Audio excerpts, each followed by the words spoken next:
Hello guys and welcome back to Rossoneri TV. I'm Gio and I'm here for the Milan-Atalanta match preview. Match that will be played on Saturday, December 17th at 6 p.m. Italian time at the Stadio San Siro. It is the last Serie A match of 2016 and it is a very important match as we need to win this match in order to get back. We are in the third place right now, but we need to continue and be in that contention for the Champions League spots. This is a very important weekend besides the match that is being played between Milan and Atalanta.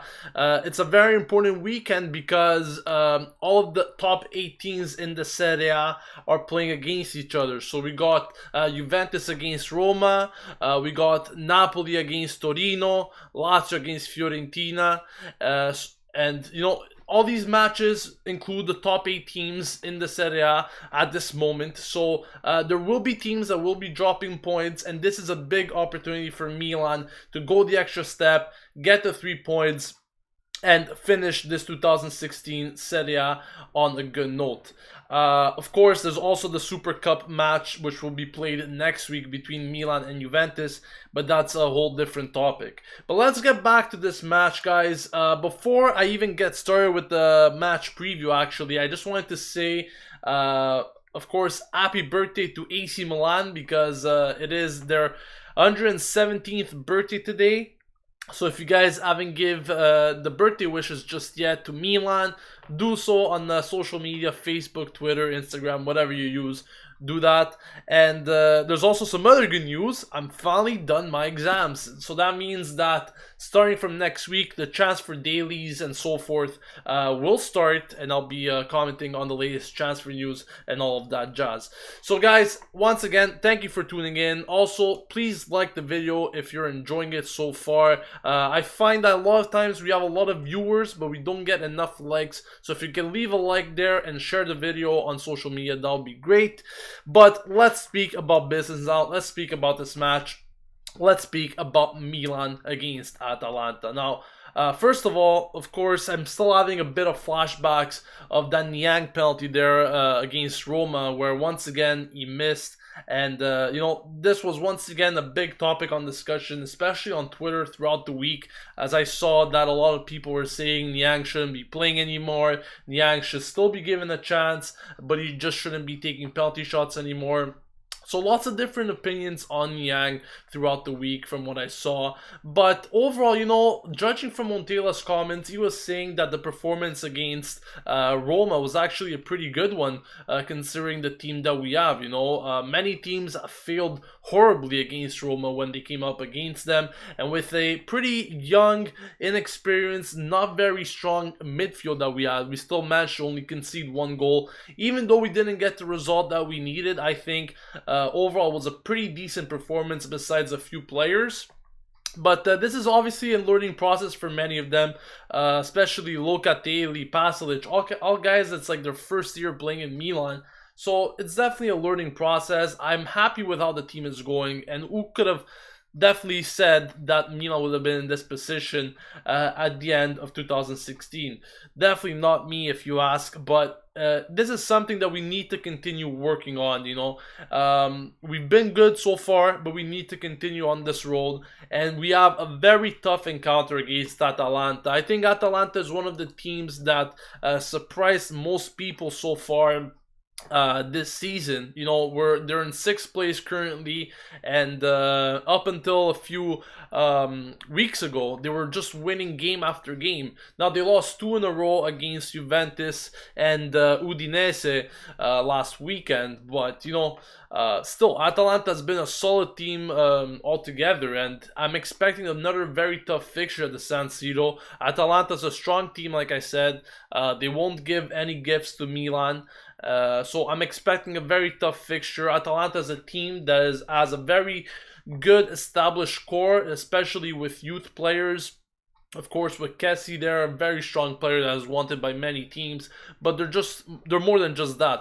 They just have a very solid army of players, really, going on for them. And their goal right now is pretty much well, their initial goal at the beginning of the season was to save themselves from relegation, but now look at them. They could even maybe make Europe by some miracle. I do still think that they will be dropping more and more points from now on until the end of the season, but it's still something to note that Atalanta, a team that many people were saying many years ago that they wouldn't even be in the top 10, to be close to the European spots is a big achievement for them. So I think we should be respectful, nonetheless, of this team. I think they're still a team that we should battle very strong against, like any other team in the Serie A.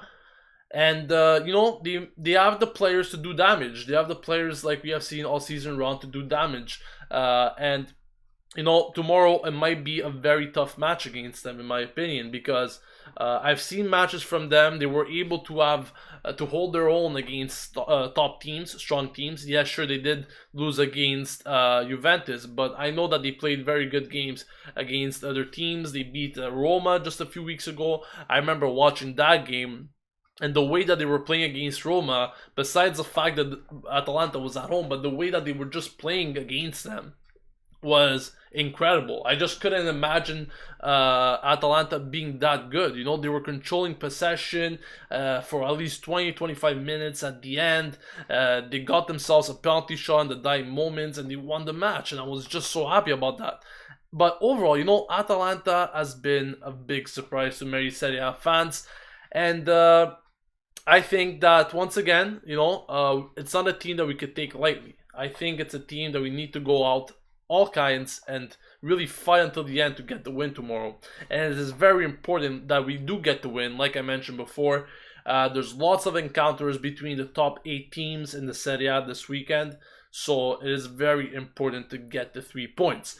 But without further ado, guys, let's take a look at the probable starting 11 for Milan, as we are expecting some changes from the team that we saw against Roma. So first of all, we got Donnarumma in net, Abate, Paletta, Romagnoli, and Antonelli coming back there, probably in that starting 11.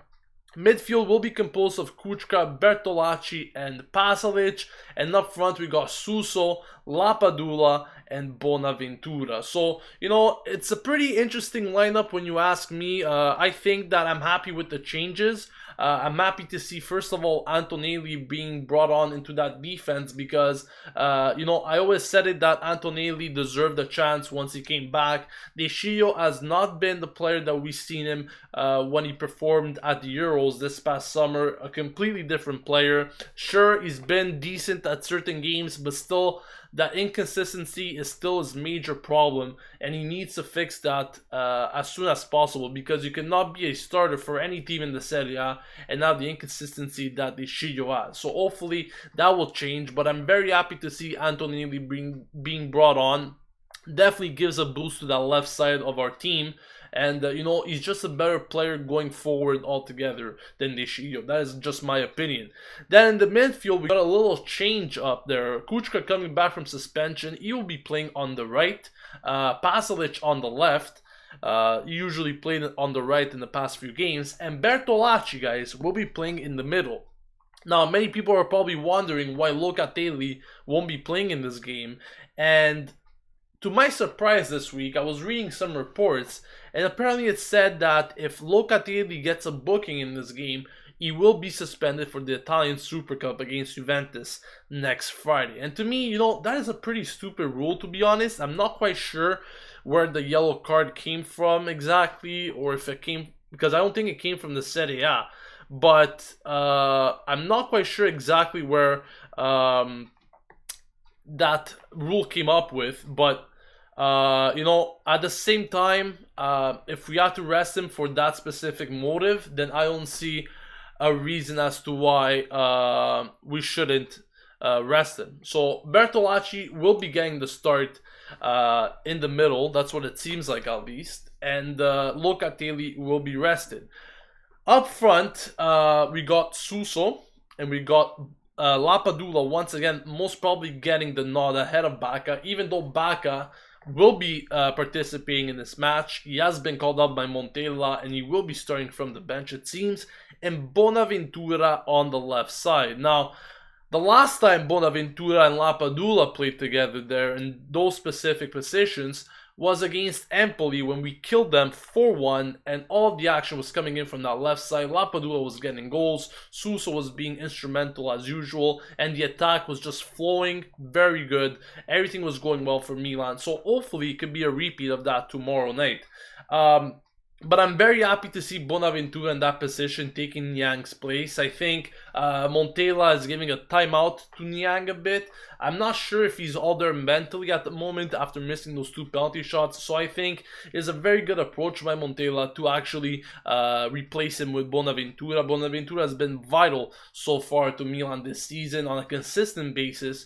And, you know, whether he plays as a midfielder or as a winger, he's proven to be one of the players that Milan needs at all costs in this team. And once again, I'm expecting the same thing to happen tomorrow once he plays against his former side. So I'm very excited to see how Bonaventura, Lapadula, and Suso all merge together. Once again, it is the same trio that we saw against Empoli when we beat them 4-1. So hopefully it will be a repeat of that.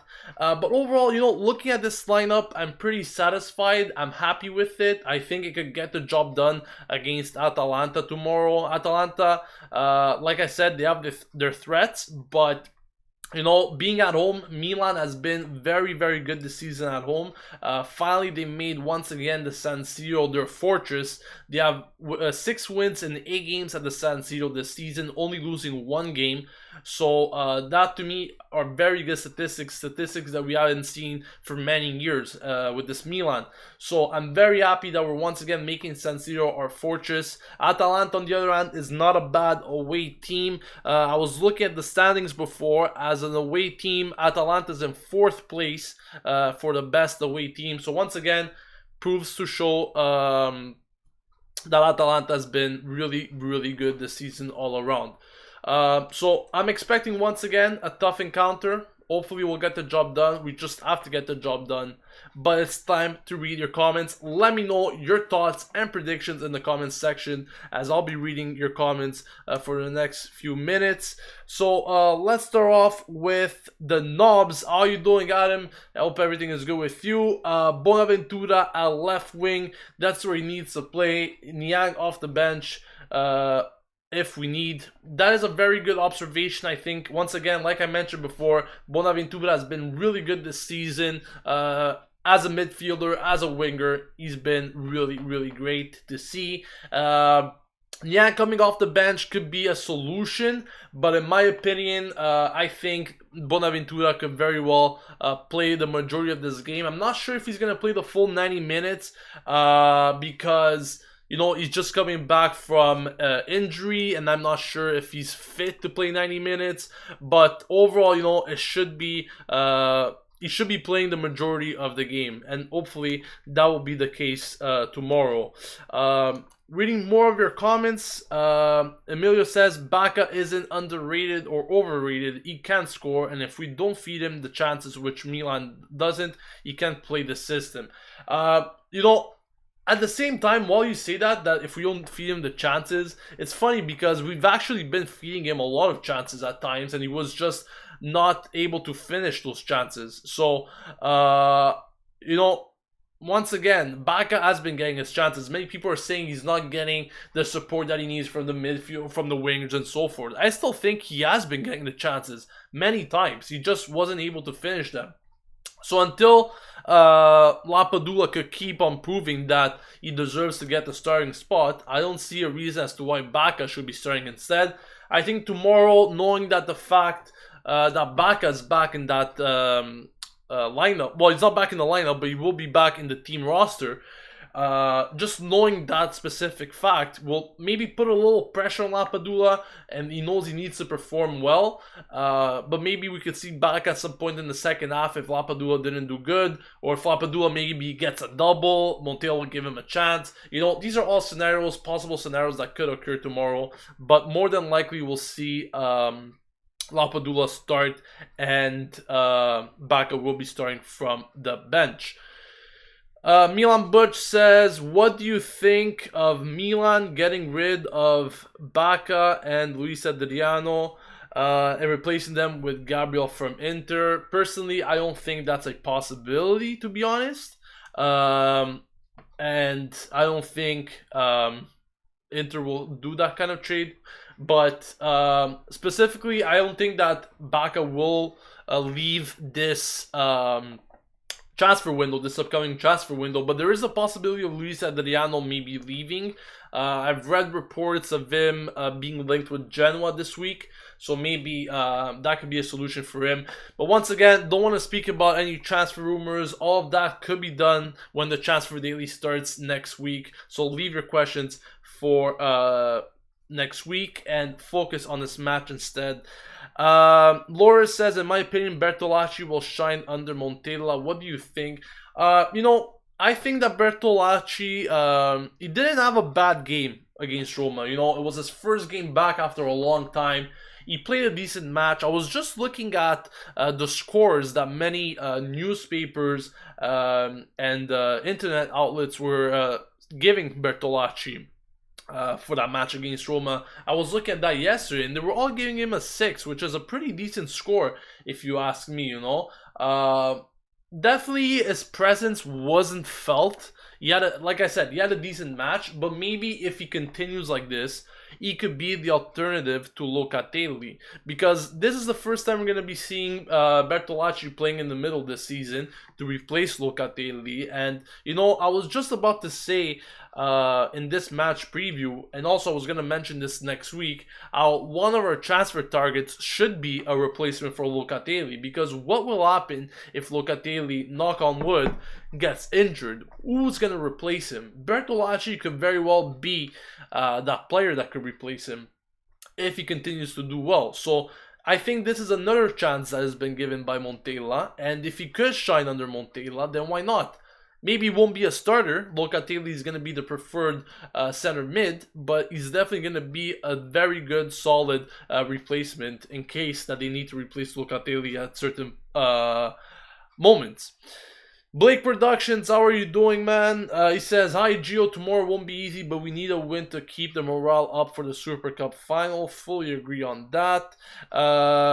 Geek 101 says, Baca just poaches and contributes nothing else to the team, and his weakness has been shown all through the season. Lapadula helps win tackles, and so forth. And yes, I do agree. Like, as I said, Lapadula is more of a complete player than Baca, in my opinion, because many times, I could see him tracking back and really putting on that pressure to the defenders. And when you put that type of pressure, and you could see that work ethic from our strikers, such as Lapadula, it kind of helps in a way because the defenders from the opposing team could be making more mistakes, could be giving more balls away, and so forth. And this is fundamental, in my opinion, for the Milan midfield.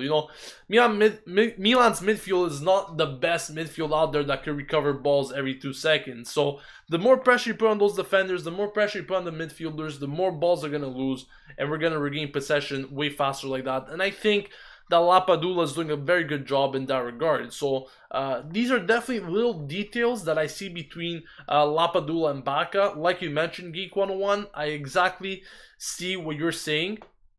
And I think that is definitely one of the traits that I look into a striker as well. It's not about poaching, finishing, and so forth. It's also about helping the rest of your team. Aniket Desa says Bertolacci often gets pushed over in midfield and loses potential, something for him to improve on. Creatively fine. Yeah, I do agree on that. Once again, we only saw him once so far this season, and he wasn't the best. However, he was decent. Hopefully, he will improve on that. Jamie Muscat says, I think Yang is a very good player, but he needs to work on his attitude and penalty shots. Lapadula, Bonaventura, and Suso should take the penalty shots. Well, the funny part is that I was actually going to leave this for tomorrow, but I'm just going to mention it now. I was just looking yesterday at past highlights of this season, specifically Milan-Torino, the first match of the season this year. And I don't know if you guys recall, but we had a penalty shot in that game, and Baca was about to go take it. He was a designated penalty shot taker. He's the first one in the list before Niang. And many people are saying, yeah, Nyang is the designated penalty taker, but that is only when Baka is not there. And many people, when I said that Nyang is a selfish player, that he always tries to take penalty shots himself rather than giving it to the players that should be taking them, like Baka, when he's there. Many people were giving me stick for that, but if you guys go look at the highlights once again of that match, you could see that Niang was once again doing the same thing that he did to Lapadula for the past 2 games, that he wanted to take the penalty shots. Besides the fact that Baka was a designated penalty shot taker before Niang. So people that are suggesting that, oh no, it's because he's a penalty shot taker, he should be taking it, and so forth. He was doing that even when people are priority over him. So that is something to look at as well. Some more comments before I sign off, guys. Why is Pasalic not starting? He is starting. He will be starting on the left. Aniket says, Baka actually used to work a bit harder last season. Lots of runs and moves to take defenders away. This season that is missing, and I hope he comes back strongly in the second half of the season. Jamie says, Lapadula is more of a creator, Baka as a poacher, and so forth. So, once again, guys, I think that tomorrow we'll see a good match from both of these teams. I think that's going to be a tough encounter. Not quite sure what to expect, but I definitely hope that we get a win. I would also like to note that once again there will be a live stream watch along tomorrow against Roma. I had a lot of fun doing it, and I saw a big response from you guys. Lots of viewers, lots of likes and so forth. So I really enjoyed doing the live stream watch along, and I'm thinking of doing it on a game basis. That means for the rest of the season I'll be doing that on each game, since you guys like it so much and you guys are actually watching it along with me while we watch the game together. It's so fun to see live reactions, live commentary from you guys, comments on certain players in real time. That is something that I really like to see in this channel. Many times I said it, this channel is for you, the fans, and I like how we interact in real time. That is why I'm changing a bit of the format of this channel to live streams, and I really like these live streams instead, because I get to talk to you guys in real time, instead of like you guys commenting and then I have to come back to you guys and reply and so forth and whatnot. But I really like the fact of these live streams, so I will be continuing doing them with the match preview the day before a match, with the live stream watch along throughout the match, and then the match review. I think that is something that could definitely help the channel grow. I've seen a lot of growing being done throughout the live stream watch along, so I'm continuing to do this, and I think that we will achieve many more people on this channel and build a bigger community for us to communicate with. So once again, guys, thank you for watching. Don't forget to join me tomorrow for the live stream watch along. I'll be starting about half an hour before the game. And once again, don't forget to subscribe to Rossoneri TV to stay updated with everything going on at AC Milan on a daily basis. The transfer dailies will be starting next week. Very excited to start those again. And once again, thank you for watching. This has been Gio signing off, and as always, Forza Milan.